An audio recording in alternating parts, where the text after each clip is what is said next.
Assalamualaikum warahmatullahi wabarakatuh. Perkenalkan, saya Samsir Bahri. Di sini saya akan menjelaskan mengenai materi mengeksplorasi teks akademik dalam genre makro. Sebelumnya kita harus tahu dulu nih, apa tuh teks akademik? Teks akademik atau teks ilmiah dapat berwujud dalam berbagai jenis, misalnya buku, ulasan buku, proposal, penelitian, laporan penelitian, laporan praktikum, dan artikel ilmiah. Nah, jenis-jenis yang setelah saya sebutkan tadi merupakan genre makro, yang masing-masing di dalamnya terkandung campuran dari beberapa genre mikro, seperti deskripsi, laporan, prosedur, eksplanasi, eksposisi, dan diskusi.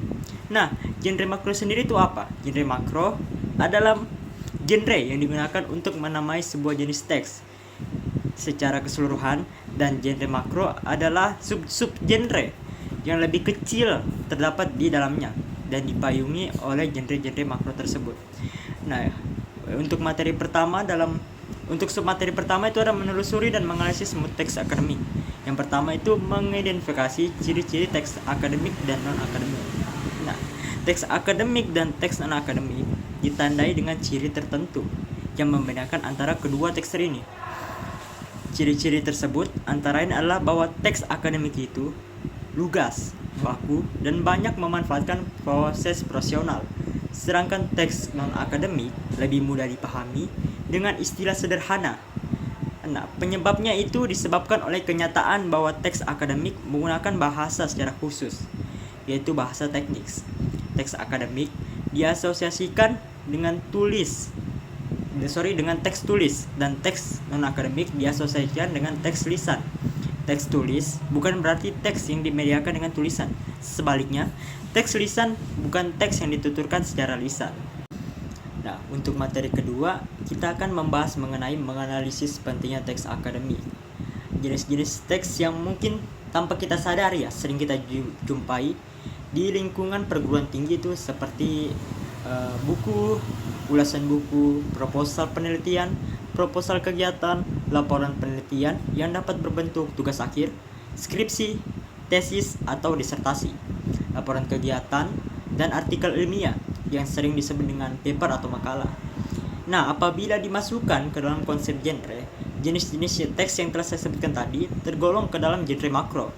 Nama-nama genre yang digunakan adalah nama-nama jenis teks itu sendiri.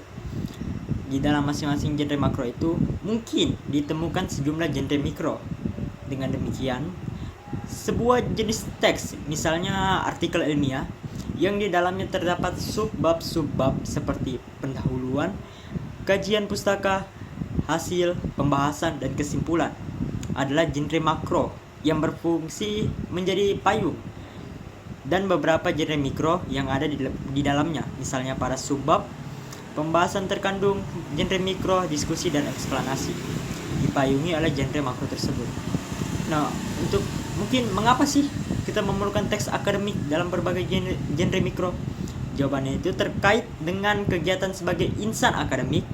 Pada saat merancang penelitian atau kegiatan, kita menemukan teks yang disebut proposal penelitian atau proposal kegiatan. Setelah melakukan penelitian atau kegiatan, tentu perlu melaporkannya kepada pihak lain dalam teks yang disebut laporan penelitian atau laporan kegiatan. Demikian pula, pada saat menyampaikan pemikiran di forum seminar atau mengkomunikasikannya di jurnal, kita perlu memformulasikannya dalam teks yang disebut artikel ilmiah. Oke, pada kegiatan selanjutnya kita akan membangun teks akademik secara bersama-sama. Nah, pada bagian ini, secara bersama-sama kita akan menggali sekaligus mengevaluasi lebih jauh lagi ciri-ciri itu, serta menyajikan teks akademik dalam berbagai genre makro. Yang pertama, kita perlu menggali dan mengevaluasi lebih jauh ciri-ciri teks akademik. Ciri-cirinya itu terdapat ada 14 kurang lebihnya. Yang pertama, teks akademik bersifat sederhana dalam struktur kalimat. Yang kedua, teks akademik padat informasi. Yang ketiga, teks akademik padat kata leksikal. Yang keempat, teks akademik banyak memanfaatkan nominalisasi. Yang kelima, teks akademik juga banyak memanfaatkan metafora gramatika melalui ungkapan inkongruent. Yang keenam, teks akademik tersebut memiliki teks akademik banyak memanfaatkan istilah teknis. Yang ketujuh, teks akademik itu bersifat taksonomik dan abstrak. Yang kedelapan, teks akademik banyak memanfaatkan sistem pengacuan S4A. Yang kesembilan, teks akademik banyak memanfaatkan proses realisional adscript. Yang kesepuluh, teks akademik bersifat monologis dengan banyak mendayagunakan kalimat indikatif deklaratif. Yang kesebelas, teks akademik memanfaatkan bentuk pasif untuk menekankan pokok persoalan, bukan pelaku dan akibatnya. Teks akademik menjadi objektif, bukan subjektif.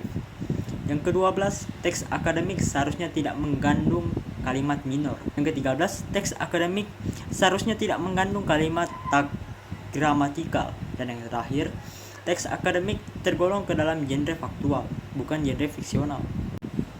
Setelah kita mempelajari tentang menggali dan mengevaluasi lebih jauh tentang ciri-ciri teks akademik, materi selanjutnya itu menyajikan teks akademik dalam berbagai genre makro. Yang pertama itu ada ulasan buku. Ulasan buku, sering disebut juga dengan timbangan buku, adalah tulisan yang berisi tentang kritik terhadap buku yang dimaksud. Ulasan ini diperlukan pada saat menyajikan kajian pustaka dalam proposal penelitian, laporan penelitian, atau artikel ilmiah. Nah, ulasan buku ini memiliki struktur teks, identitas, orientasi, tafsiran, isi, dan evaluasi. Masing-masing tahapan pada struktur tadi itu mengandung genre mikro yang berbeda-beda, tergantung kepada fungsi teoritis setiap tahapan itu. Yang kedua ada proposal. Proposal merupakan tulisan yang berisi rancangan kegiatan atau rancangan penelitian. Proposal yang berisi rancangan penelitian disebut dengan proposal penelitian, sedangkan proposal rancangan kegiatan yang berisi rancangan kegiatan disebut dengan proposal kegiatan. Proposal penelitian memiliki struktur teks, pendahuluan, landasan teori, dan tinjauan pustaka, serta metode penelitian. Sedangkan untuk teks proposal kegiatan itu memiliki struktur pendahuluan, tata laksana kegiatan, dan penutup. Yang ketiga ada laporan. Laporan dapat dikelompokkan menjadi laporan penelitian dan laporan kegiatan. Laporan penelitian ditata dengan struktur teks, pendahuluan, landasan teoritis, tinjauan pustaka, metodologi penelitian, hasil, pembahasan, dan yang terakhir penutup. Sedangkan untuk laporan kegiatan hanya pendahuluan, deskripsi kegiatan, dan yang terakhir penutup. Untuk selanjutnya ada artikel ilmiah. Artikel ilmiah dapat dikelompokkan menjadi artikel penelitian dan artikel konseptual. Artikel penelitian adalah laporan penelitian yang disusun dalam bentuk artikel. Oleh sebab itu, tidak mengherankan apabila struktur teks artikel penelitian sama dengan struktur teks laporan penelitian yang berupa abstrak, pendahuluan, tinjauan pustaka, metodologi penelitian, hasil, pembahasan, dan yang terakhir simpulan. Oke, sekian pembahasan saya mengenai mengeksplorasi teks akademik dalam genre makro. Kurang lebihnya mohon dimaafkan. Wassalamualaikum warahmatullahi wabarakatuh.